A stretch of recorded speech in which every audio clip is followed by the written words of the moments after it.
दोस्तों, चाहे कोई भी फाइनेंशियल प्रॉब्लम्स हो, पैसे की कमी की समस्या हो या फिर कर्ज के बोझ की समस्या हो कि आप कर्ज के बोझ में दबे हुए हैं, ऐसी कोई भी पैसे की समस्या, आर्थिक समस्या, फाइनेंशियल प्रॉब्लम जो भी हो, इस तरह के किसी भी प्रॉब्लम में कोई भी पर्सन जानबूझ के नहीं फंसना चाहता है। जी हाँ, कोई भी पर्सन इतना बेवकूफ़ नहीं है कि वो आग से खेलना चाहेगा और अपने हाथ जलाना चाहेगा। हम सभी में इतना कॉमन सेंस ज़रूर है कि अगर हम आग देखते हैं तो हम सावधान हो जाते हैं और वहाँ पे उससे दूर रहने की कोशिश करते हैं। कहने का मतलब यही है कि हम में से कोई भी जानबूझ के किसी भी तरह के आर्थिक समस्या में फंसना नहीं चाहता है, चाहे वो रैट रेस, चूहा दौड़ की समस्या हो या कर्ज के बोझ की समस्या हो। कोई भी इस तरह की समस्या में फंसना नहीं चाहता है जानबूझ के। तो फिर आखिर ऐसा क्यों होता है और ऐसा क्या हो जाता है कि अपने करियर की शुरुआत करने के बाद से ज़्यादातर लोग कुछ सालों बाद से कर्ज के जाल में फंस जाते हैं, फाइनेंशियल प्रॉब्लम, आर्थिक समस्याओं से परेशान हो जाते हैं और अच्छी खासी कमाई करने के बावजूद से पैसे की समस्या से जूझते हैं। ये अपने आप में एक बहुत ही इंपॉर्टेंट सवाल है कि ऐसा क्या होता है और क्यों होता है। और आज के इस वीडियो में मैं आपसे इसी टॉपिक के ऊपर बात करने वाला हूँ कि किस तरह से कोई भी पर्सन जानबूझ के फाइनेंशियल प्रॉब्लम में नहीं फंसना चाहता है, लेकिन फिर भी आप देखेंगे कि ज्यादातर लोग ना चाहते हुए भी फाइनेंशियल प्रॉब्लम में फंस जाते हैं। तो अगर आप इन कारणों को समझते हैं कि इसके पीछे एग्जैक्ट रीजंस क्या है, तो हो सकता है कि आप इन कारणों को सही तरह से समझ के इन चीज़ों को अवॉइड करके फाइनेंशियल प्रॉब्लम में फंसने से बच सकते हैं। तो दोस्तों, आप देखेंगे तो इसके पीछे जो सबसे पहला और सबसे बड़ा कारण है वो है साइकोलॉजी ऑफ मनी, यानी कि हमारा पैसों का मनोविज्ञान और फाइनेंशियल एजुकेशन की कमी। जी हाँ, हम सब जानते हैं कि हमें स्कूल में सभी सब्जेक्ट पढ़ाए जाते हैं, बट फाइनेंशियल एजुकेशन और पैसे के विषय के ऊपर बहुत ही कम या फिर ना के बराबर ही सिखाया जाता है, समझाया जाता है। आप देखेंगे कि ज़्यादातर बच्चों को जो कॉलेज से निकलते हैं, पढ़ाई कंप्लीट करते हैं, उन्हें बस इतना ही पता होता है कि कॉलेज से निकलने के बाद से एक अच्छी जॉब करनी है, जॉब से बहुत सारे पैसे कमाने हैं और वहाँ पे वो जो पैसे कमाएंगे उस पैसे को खर्च करना है, खूब ढेर सारा एंजॉयमेंट करना है, अलग अलग चीज़ें खरीदनी है और अपने सारे सपनों को वहाँ पे पूरा करना है। मतलब कॉलेज से निकलने के बाद से हम सिर्फ खर्च करने के बारे में ही सोचते हैं कि हम जो पैसे कमाएंगे वो जम के हम खर्च करेंगे। हमें ये बिल्कुल भी पता नहीं होता है कि लाइफ के अंदर जो पैसे की बचत है, सेविंग्स है, इसका क्या इंपॉर्टेंस है, किस तरह से हम सेविंग कर सकते हैं, किस तरह से हम इन्वेस्टिंग कर सकते हैं, कौन से इंश्योरेंस हमें लेना चाहिए, कौन से इंश्योरेंस हमें नहीं लेना चाहिए और किस तरह से हम प्रॉपर फाइनेंशियल प्लानिंग करके अपने सभी फाइनेंशियल गोल्स को हम अच्छी तरीके से हासिल कर सकते हैं बिना पैसों की चिंता, और हम फाइनेंशियल फ्रीडम भी हासिल कर सकते हैं। फाइनेंशियल फ्रीडम तो छोड़ दीजिए, कॉलेज के निकलने के बाद से हमें सिर्फ इतना ही पता होता है कि बस हमें कमाना है, खर्च करना है, मस्त लाइफ को एंजॉय करना है। और अगर पैसे कम पड़े तो नो डाउट वहाँ पे बैंक्स हैं, क्रेडिट कार्ड्स है, पर्सनल लोन है, अगर हमें बाइक चाहिए तो बाइक लोन है, कार चाहिए तो कार लोन है, मोबाइल चाहिए तो मोबाइल लोन है, घर चाहिए तो होम लोन है, और इस तरह की चीज़ें ही पता होती है कि हमें इन सारी चीज़ों से जो भी हम अपनी इच्छाएं हैं, जो गोल्स है, वो पूरा कर सकते हैं। ना तो हमें, ना ही हमारे साथ काम करने वाले लोगों को और ना ही हमारे आसपास रहने वाले लोगों को पता होता है कि साइकोलॉजी ऑफ मनी जैसी कोई चीज़ होती है या फिर फाइनेंशियल एजुकेशन जैसी भी कोई चीज़ होती है। अगर हम अपने मोबाइल यूज़ करते हैं तो वहाँ पे हम ऐड देखते हैं कि हमें घर चाहिए तो होम लोन, अगर हमें कार चाहिए तो कार लोन, मोबाइल चाहिए तो मोबाइल लोन।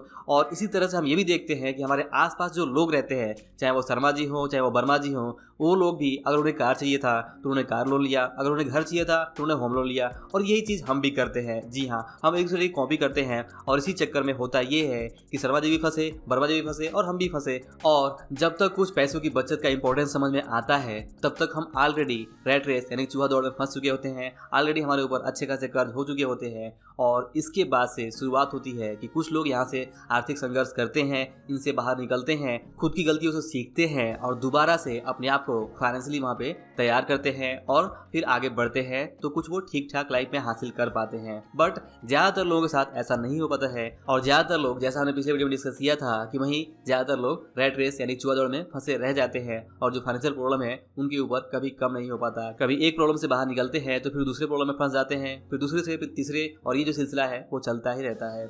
अगर कोई पर्सन फाइनेंशियल एजुकेशन या साइकोलॉजी ऑफ मनी की एक छोटी सी बात को भी ध्यान में रखता कि अगर वो इतना समझ लेता कि उसे अपनी लाइफ में कभी भी अपनी आमदनी से ज़्यादा खर्च नहीं करना है, तो शायद वो कभी भी किसी फाइनेंशियल प्रॉब्लम में नहीं फंसेगा। और बात करें साइकोलॉजी की, तो अगर कोई इंसान सिर्फ ये समझ ले कि और ज़्यादा पाने की कोई लिमिट नहीं होती है, जितना आप पाते हैं आप और ज़्यादा पाना चाहते हैं। खास तौर से अगर आप दूसरों से अपने आप को कंपेयर करते हैं तो आपका यहाँ पे ईगो भी आता है और ज़्यादातर लोग एक लिमिट के बाद से सिर्फ अपने ईगो को सेटिस्फाई करने के लिए और ज़्यादा पैसे कमाना चाहते हैं और ज़्यादा पैसे कमाने के लिए वो और ज़्यादा ज़्यादा लोन्स डेट्स लेते हैं और बाद में वो अपने ही जाल में वहाँ पे फंस जाते हैं। तो इस तरह से आप देखेंगे कि सबसे पहला और सबसे नंबर 1 कारण है कि लोग ना चाहते हुए भी आर्थिक प्रॉब्लम से फंस जाते हैं, पैसे की समस्याओं से परेशान हो जाते हैं। वो ये है कि लोग साइकोलॉजी ऑफ मनी को नहीं समझते हैं और फाइनेंशियली अपने आप को एजुकेट नहीं कर पाते हैं। लेकिन क्योंकि आप ये वीडियो देख रहे हैं तो मैं आपसे ज़रूर ये कहूँगा कि आप फाइनेंशियल एजुकेशन और साइकोलॉजी ऑफ मनी के इम्पोर्टेंस को कभी भी हल्के में ना लें, इसे ठीक ढंग से समझें और अपने लाइफ में जितना हो सके इम्प्लीमेंट करने की कोशिश करें। तभी आप फाइनेंशियल प्रॉब्लम से अपने आप को फंसने से बचा सकते हैं और फाइनेंशियल फ्रीडम की जो राह है उस पर आगे बढ़ सकते हैं। और दोस्तों, इसके बाद जो दूसरा सबसे बड़ा कारण है वो है बुरी आदतें। जी हाँ, जाने या अनजाने में आप देखेंगे कि हम में से ज़्यादातर लोग बुरी आदतों के शिकार हो जाते हैं। बहुत सारे लोग कॉलेज के टाइम से ही दारू पानी या फिर सिगरेट के शिकार हो जाते हैं या इस तरह के जो भी दूसरे नशे हैं उसके शिकार हो जाते हैं। और नशे का शिकार आदमी, नशे का गुलाम आदमी किस तरह की फाइनेंशियल मिस्टेक्स करता है ये आप सोच भी नहीं सकते। वो अच्छे खासे पैसे कमाता है बट वो उससे भी ब्लंडर मिस्टेक करता है और वो अपने ही जाल में वहाँ पे उलझा रहता है। ऐसे बहुत सारे नशे करने वाले लोग हैं जो बहुत ज़्यादा पैसे कमाते हैं बट प्रॉब्लम ये है कि वो उस पैसे को संभाल नहीं पाते हैं और जल्दी उनके पास से सारा पैसा कहीं और चला जाता है। बट वो फिर वापस से और पैसे कमाते हैं और ये सिलसिला है वो चलता ही रहता है। बट दोस्तों, आपको समझना होगा कि इस बात का कोई भी मतलब नहीं है कि आप बहुत सारा पैसा कमाओ और सारा पैसा यूं ही गंवा दो, क्योंकि पैसे कमाने में नो डाउट आपको इफर्ट्स लगाने होते हैं, आपकी मेहनत लगती है और फिर इस तरह से आपकी मेहनत की कमाई अगर यूं ही बर्बाद हो रही है तो वो कमाने का फायदा ही क्या है। तो दोस्तों, ये दूसरा बड़ा रीजन है कि लोग नशे पानी के शिकार होकर ऐसी चीजें, ऐसी हरकतें करते हैं और अपने आप को फाइनेंशियल प्रॉब्लम में फंसा लेते हैं। दोस्तों, ध्यान दीजिए कि नशे से मतलब ये नहीं है कि कोई सिर्फ शराब पीता हो या फिर सिगरेट पीता हो या फिर चरस गांजा या फिर ड्रग्स लेता हो। नशे से मतलब ये है कि अगर किसी को जुए की आदत लग गई, जी हाँ, गैम्बलिंग की आदत लग गई, तो ये सबसे खतरनाक है जो आर्थिक रूप से किसी को भी बर्बाद कर सकता है। जी हाँ, जुए की जो लत होती है, जुए का जो नशा होता है, जुए की जो आदत होती है, वो सबसे ज़्यादा खतरनाक है फाइनेंशियली बर्बाद करने के लिए। जी हाँ, आपका जितना भी पैसा है, आपको कई सालों लगे होंगे जो पैसा कमाने के लिए, वो पैसा आप एक झटके से गैम्बलिंग में पूरा का पूरा बर्बाद कर सकते हैं, लूट सकता है आपका पूरा पैसा। तो इसलिए जुए की जो आदत है वो सबसे ज़्यादा खतरनाक है और ये भी एक नशा ही होता है, एक लत ही होती है। आप देखेंगे कि आजकल बहुत सारे ऑनलाइन गेम्स हो गए हैं, जैसे कि क्रिकेट फैंटेसी गेम हो गया, फुटबॉल फैंटेसी गेम हो गया, इस तरह के बहुत सारे ऑनलाइन ऐप्स है, रमी है, ऐसे पता नहीं कितने ऐप्स हैं जहाँ पे लोगों को ऑनलाइन गैम्बलिंग वहाँ पे सिखाया जा रहा है। लोग वहाँ पे छोटे छोटे सौदे करते हैं शुरुआत में और बाद में किसी को अगर लत लग जाती है तो वो वहाँ पे बड़े सौदे करता है, बड़े लेवल पे जुआ खेलता है वहीं पे ऑनलाइन में ही, और वो वहाँ पे पता नहीं कितने पैसे वहाँ पे बर्बाद करता है। फिर वो पैसे कम पड़ने पे लोन्स भी लेता है और फिर इस तरह से अपने आप को फाइनेंशियली काफ़ी बर्बाद कर लेता है। वो अच्छे खासे पैसे कमाता है, उसके अंदर कोई दूसरा नशा पानी, सिगरेट पानी, दारू पानी नहीं होता है, फिर भी वो अपने आप को वहाँ पे पूरी तरह से बर्बाद कर लेता है। क्यों? क्योंकि वो वहाँ पे ऑनलाइन गैम्बलिंग यानी कि जुए की लत, जुए का नशा उसे पकड़ लेता है। ठीक इस तरह से स्टॉक मार्केट भी है। स्टॉक मार्केट के अंदर भी ऐसी बहुत सारी चीज़ें होती हैं जहाँ पे लोग गैम्बलिंग करते हैं। जी हाँ, स्टॉक मार्केट में इन्वेस्टिंग होती है, ये एक अलग कॉन्सेप्ट है, बट स्टॉक मार्केट में 80-90% लोग जो वहाँ पे लॉस करते हैं उसके पीछे सिंपल रीजन होता है कि वो इन्वेस्टिंग करते ही नहीं है, वो वहाँ पे गैम्बलिंग करते हैं। जी हाँ, उन्हें वहाँ पे गैम्बलिंग की आदत होती है और वो गैम्बलिंग की वजह से कुछ पैसे कमाते हैं, फिर वो पैसे लूज करते हैं, फिर वो पैसे जो लूज किए हैं उसे कमाने के चक्कर में और पैसे लूज करते हैं और ये सिलसिला चलता ही रहता है। छोटे से बड़ा लॉस, बड़े से बड़ा लॉस, बड़े से बड़ा लॉस, ये सिलसिला चलता ही रहता है और वो वहाँ पे बहुत बुरे तरीके से फंस जाते हैं। और वो ये चीज़ किसी से कह भी नहीं सकते क्योंकि वो अच्छे खासे पढ़े लिखे इंसान होते हैं, अच्छे खासे समझदार इंसान होते हैं और वो भी वहाँ पे इस ट्रैप में फंस जाते हैं। हालांकि ज़्यादातर लोगों के अंदर कोई दूसरा नशा नहीं भी होता है, कोई सिगरेट नहीं पीते हैं, शराब नहीं पीते हैं, बट ये जो गैम्बलिंग की आदत है, चाहे वो स्टॉक मार्केट की हो, चाहे वो ऑनलाइन गेम ऐप्स की हो, वहाँ पे ये दोनों ही नशा इंसान को आर्थिक रूप से काफ़ी बर्बाद कर देता है और उन्हें बहुत सारे दूसरे फाइनेंशियल प्रॉब्लम में फंसा देता है। वो अच्छे खासे पैसे कमाते हैं बट फिर वो सारे पैसे वहाँ पे ऑनलाइन ऐप्स में, ऑनलाइन गेम्स में या फिर वहाँ पे स्टॉक मार्केट में गैम्बलिंग करके सारे पैसे गंवाते रहते हैं। अब ये जो नशे के शिकार लोग हैं, चाहे वो दारू पानी का नशा हो या आप चरस गांजा का नशा हो या फिर जुए का नशा हो, इसमें सबसे खतरनाक जो नशा है वो है जुए का नशा, गैम्बलिंग नशा, चाहे वो ऑनलाइन गेम्स का हो या स्टॉक मार्केट का हो, दोनों ही नशा आपको आर्थिक रूप से बर्बाद कर सकता है। तो इस चीज़ से आपको ज़रूर वहाँ पे बचना है। जुआ तो वो दलदल है कि अगर आप इससे एक बार बाहर नहीं निकलते अपने पूरे संकल्प के साथ में, तो ये दलदल आपको हमेशा अपनी तरफ खींचता रहेगा और आपको इतना फंसाएगा कि जब तक आपका सर्वनाश नहीं हो जाता तब तक आप इससे छूटेंगे नहीं। तो आई होप कि अगर आप फाइनेंशियल प्रॉब्लम में नहीं फंसना चाहते हैं तो मुझे बिल्कुल बताने की ज़रूरत नहीं है कि आपको यहाँ पे क्या करना है और क्या नहीं करना है। आपको जितना हो सके किसी भी तरह के नशे से दूर रहना है और ख़ास तौर से ऑनलाइन गेम्स, ऑनलाइन ऐप्स और स्टॉक मार्केट में जो गैम्बलिंग होती है वहाँ से भी आपको काफ़ी दूर रहना है। अगर आप इससे दूर नहीं रहे तो आप अपने आप को फाइनेंशियल प्रॉब्लम में फंसने से बचा नहीं सकते हैं। और दोस्तों, इसके बाद जो तीसरा तरीका है कि लोग क्यों अपने आप को फाइनेंशियल प्रॉब्लम में फंसा लेते हैं वो है शॉर्टकट तरीके से अमीर बनना। और ये काफ़ी हद तक जुए से जुड़ा हुआ है कि जो लोग शॉर्टकट तरीके से अमीर बनना चाहते हैं उनके लिए सबसे अच्छा उपाय होता है कि वो गैम्बलिंग करें, वे जुआ खेलें, वे स्टॉक मार्केट में जाएं और बिना सीखे समझे वहाँ पे सौदे करें और फटाफट पैसे बनाएं। वहाँ पे फटाफट पैसे बनते भी हैं बट लोगों को पता नहीं होता है कि वहाँ पे अनलिमिटेड लॉस हो भी सकता है। मतलब कि आपका पूरा जितना भी दौलत है वो सारा जा सकता है। वो इतना बड़ा समंदर है कि आपसे आपका सारा कुछ ले सकता है। हाँ, इस बात का लालच जरूर रहेगा कि आप स्टॉक मार्केट से अनलिमिटेड प्रॉफिट कमा सकते हैं बट उस अनलिमिटेड प्रॉफिट के चक्कर में आप वहाँ पे अनलिमिटेड लॉस भी कर सकते हैं। आपको इस बात को समझना होगा। या फिर इसी तरह से जो भी शॉर्टकट से पैसे कमाने के चक्कर होते हैं वो कुछ ऐसे ही होते हैं।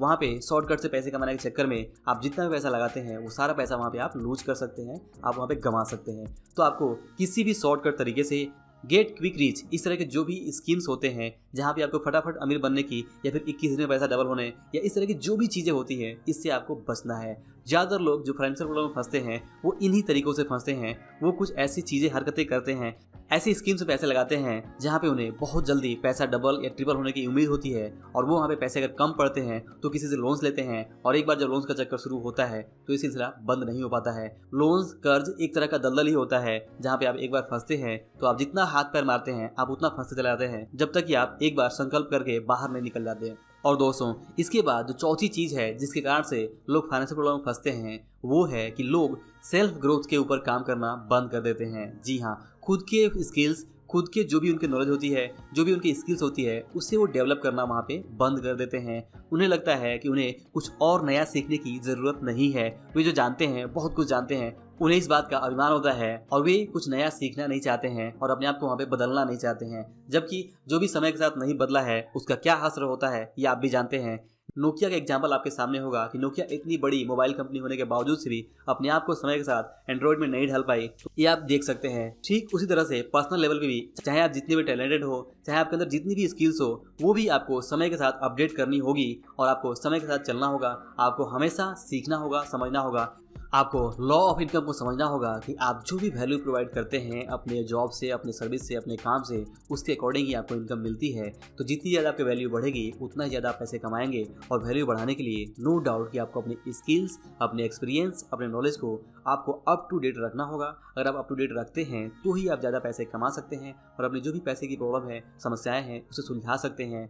और दोस्तों, पांचवा बड़ा कारण जिसकी वजह से लोग ना चाहते हुए भी फाइनेंशियल प्रॉब्लम्स में फंस जाते हैं वो है आमदनी कम और खर्च ज़्यादा। हालांकि इसके बारे में हमने इससे पहले भी शुरुआत में डिस्कस किया हुआ था कि ये कितना खतरनाक है कि लोग अगर सिंपल इस बात को भी समझ जाएं कि जितना पैसा वो कमा रहे हैं अगर उनके खर्च कम रहे तो वे कभी भी किसी फाइनेंस प्रॉब्लम में नहीं फंसेंगे। बट लोग ये करते नहीं हैं। लोग हमेशा खर्च ज़्यादा करने की कोशिश करते हैं और पैसे, अपनी जो इनकम है उसे वो बढ़ा नहीं पाते हैं उस तरीके से। तो जब वो इनकम को बढ़ा नहीं पाते हैं और खर्च उनका ज़्यादा होता है, जो पैसे कम पड़ते हैं, उसके लिए तो पहले वो अपने आसपास के लोगों से उधार लेते हैं और फिर उन लोगों को उधार चुकाने के लिए वो बैंक से लोन लेते हैं और बैंक उधार चुकाने के लिए फिर वो दूसरे से लोन लेते हैं और ये जो सिलसिला है लोन लेने का वो चलता रहता है। और इस तरह से लोग आसानी से, बड़े आसानी से फाइनेंशियल प्रॉब्लम में फंस जाते हैं। तो ये जो पांचवी इंपॉर्टेंट चीज़ है बहुत ही सिंपल है कि चाहे आप जितना भी पैसे कमाओ, आप 5 कमाओ, 10 कमाओ, 20 कमाओ, 50 कमाओ, जितना भी कमाओ, आपको यहाँ पे ध्यान रखना है कि आपके जो खर्च है बस वो आपकी आमदनी से कम होने चाहिए। आपको ज़्यादा पैसे कमाने से कोई नहीं रोक रहा है। आप जितना ज़्यादा कमाना चाहते हो कमाओ,